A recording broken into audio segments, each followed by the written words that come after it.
सोचो, तुम्हारे अंदर एक पावर छुपी है जो दुनिया को तुम्हारी बात सुनने पर मजबूर कर सकती है। एक सिंपल सेंटेंस भी अगर तुम बोलो तो सब ध्यान से सुनेंगे, तुम्हारी बात मानने पर मजबूर हो जाएंगे।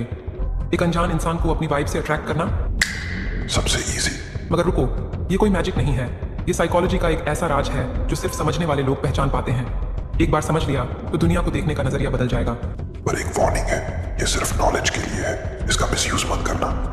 तो क्या तुम इस गेम के लिए रेडी हो? क्योंकि एक बार इस दुनिया में कदम रखा तो वापस लौटना मुश्किल होगा। तो अब गेम शुरू करते हैं। Trick 1, social proof. Social proof सबसे साइलेंट ट्रैप और सबसे डेंजरस एडिक्शन है। लोग तुम्हारे बारे में वही मानते हैं जो दुनिया उन्हें दिखाती है।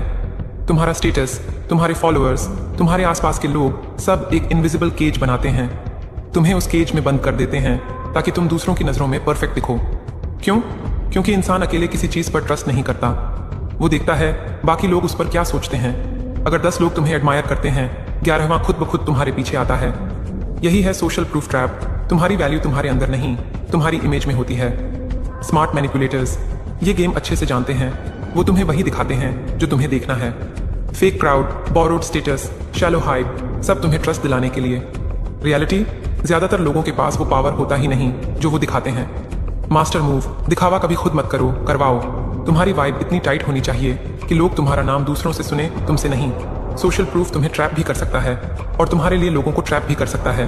डिफरेंस, तुम उस गेम के पॉन हो या मास्टर। ट्रिक से तुम किसी को पुश और पुल कह सकते हो।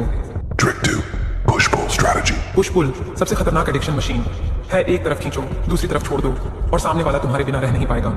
सबसे पहले थोड़ी वार्मथ दो, इंटरेस्ट दिखाओ, उसे लगे कि तुम्हारे लिए वो सबसे खास है। बस अगले पल कोल्ड हो जाओ, डिसअपीयर, इग्नोर, डिस्टेंस। यहीं से उसका दिमाग पिघलना शुरू होता है। क्यों? क्योंकि इंसान को पूरी चीज से प्यार नहीं होता, बल्कि उस चीज की कमी उसे पागल बनाती है। जितना तुम अनप्रेडिक्टेबल बनोगे, उतना वो तुम्हें समझने की कोशिश करेगा, और जितनी कोशिश उतना कंट्रोल। पुश पुल में मास्टर वही होता है जो सामने वाले को कभी हाँ में रखे, कभी शून्य में। तुम्हारा एक मैसेज उसकी डोपामिन बन जाता है, तुम्हारी एक चुप्पी उसकी बेचैनी। रूल सिंपल है, इंटरेस्ट तभी देना जब तुम्हें चाहिए, और साइलेंस तभी देना जब उसका दिल भर जाए। वो हर बार सोचेगा अगली बार ये मुझे पूरा मिलेगा, पर अगली बार भी वही खेल रिपीट होगा। यही साइकोलॉजी है जो इंसान को तुम्हारा बना देती है, तुम्हारे रूल से। अगले ट्रिक से तुम किसी भी सिचुएशन में नेगोशिएट कर सकते हो। Trick 4, guilt trigger. Guilt trigger सबसे आसान, सबसे असरदार माइंड कंट्रोल वेपन। क्यों? यहाँ है असली सीक्रेट। क्योंकि इंसान खुद को बुरा फील करना सबसे ज्यादा अवॉइड करता है। जो गिल्ट महसूस कर लेता है वो तुम्हारे हाथ में पपेट बन जाता है। कैसे? छोटा सा सीट डालो, तुमसे ये एक्सपेक्ट नहीं था, या मैंने तो तुम्हारे लिए इतना किया, तुमने बस। बाकी उसका माइंड खुद टॉर्चर करेगा। तुम्हें बार बार बोलने की जरूरत नहीं पड़ेगी। वो खुद अपने गिल्ट को वॉश करने के लिए तुम्हारे फेवर में कुछ ना कुछ करता रहेगा। मास्टर ट्रिक, कभी भी गिल्ट को ऑब्वियस मत दिखाओ। इमोशनल ट्रैप को सिंपैथी की शक्ल में पेश करो। लोग समझ नहीं पाएंगे कि वो मैनिपुलेट हो रहे हैं। गिल्ट ट्रिगर काम करता है फैमिली में, फ्रेंड्स में, रिलेशनशिप में, डील्स में, हर जगह। जो गिल्ट फील करता है वो खुद को प्रूफ करता है, और यही प्रूफ तुम्हारा पावर बन जाता है प्रॉब्लम। लोग गिल्ट में फंस तो जाते हैं, पर बाहर कैसे निकलें ये नहीं जानते। रूल सिंपल है, कभी किसी के गिल्ट ट्रैप में मत फंसो और दूसरों को गिल्ट में फंसाना सीख लो। गिल्ट ट्रिगर सबसे हिडन चेन है, तुम्हें एहसास भी नहीं होता, और तुम्हारा माइंड किसी और का पपेट बन जाता है। अगले ट्रिक से तुम किसी को भी प्रेशर फील करा सकते हो। Trick 5, fear implanting. Fear implanting वो साइलेंट पॉइजन जो किसी के भी दिमाग में हमेशा के लिए बैठ सकता है। लोग प्यार से नहीं, डर से ज्यादा प्रेडिक्टेबल बनते हैं। इंसान वो ही करेगा जो उसका डर उसे करने पर मजबूर कर देगा। यही है फियर इम्प्लांटिंग का असली खेल। तुम्हें किसी को कंट्रोल करना है, उसके माइंड में छोटा सा डाउट डाल दो कि तुम्हारे बिना उसका कुछ नहीं होगा, या तुमसे उलझा तो सब खत्म। फियर कभी लाउड नहीं होता, ये स्मॉल हिंट्स में आता है। एक छोटी सी वार्निंग, एक शार्प साइलेंस, एक लाइन, तू समझता क्यों नहीं, मैंने सब देखा है। अब उसका दिमाग खुद डर की कहानी बनाएगा। वो हर पॉसिबिलिटी खुद इमेजिन करेगा, और वो इमेजिनेशन ही उसे तुम्हारे कंट्रोल में रखेगी। Trick 6, reverse psychology. तुम्हें किसी को कंट्रोल नहीं करना, तुम्हें उसे ऐसा फील कराना है जैसे वो खुद कंट्रोल में है।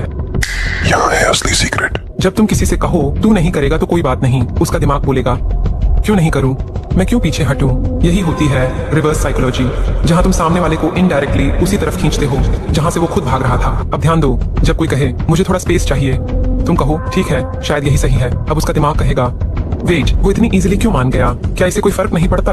यहाँ से असली गेम शुरू होता है। अब वो तुम्हारी अटेंशन के लिए क्रेव करेगा, क्योंकि तुमने वो किया जो वो एक्सपेक्ट नहीं कर रहा था। ह्यूमन माइंड हमेशा उसी चीज के पीछे भागता है जो उसे रेजिस्ट करती है। तो अगली बार जब तुम किसी को पास लाना चाहो, उसे दूर जाने की इजाजत दे दो, क्योंकि रिवर्स साइकोलॉजी में तुम नहीं बोलते, तुम उसका ईगो उससे बात करवाते हो। अब सुनो, इसे हैंडल करने का असली तरीका। रिवर्स साइकोलॉजी, सबसे स्वीट पॉइजन, क्योंकि तुम्हें लगता है तुम खुद सोच रहे हो, लेकिन सोच कोई और रहा होता है। सामने वाला सीधे बोलेगा नहीं, वो तुम्हें उल्टा बोलेगा ताकि तुम एग्जैक्टली वो करो जो वो चाहता है। एग्जाम्पल, वो कहेगा मत कर, तेरे बस का नहीं। तुम प्रूव करने के लिए वही करोगे और वो अपना काम निकलवा लेगा। कैसे हैंडल करोगे? सिंपल, उल्टे को फिर से उल्टा कर दो। स्टेप 1, स्पॉट द बेट। कोई तुम्हें अंडर एस्टिमेट कर रहा है या तुम्हारे ईगो को पोक कर रहा है। यही रिवर्स साइकोलॉजी है, तुरंत समझ जाओ। Step 2, reaction pause. जो वो चाहता है वही मत करो, एटलीस्ट इंस्टेंटली नहीं। पॉज, माइंड कूल रखो। Step 3, redirect the choice. जो तुम्हारे ईगो को टच करता है वही तुम्हारी वीकनेस है, उसे पावर मत दो, कह दो शायद सही कह रहे हो।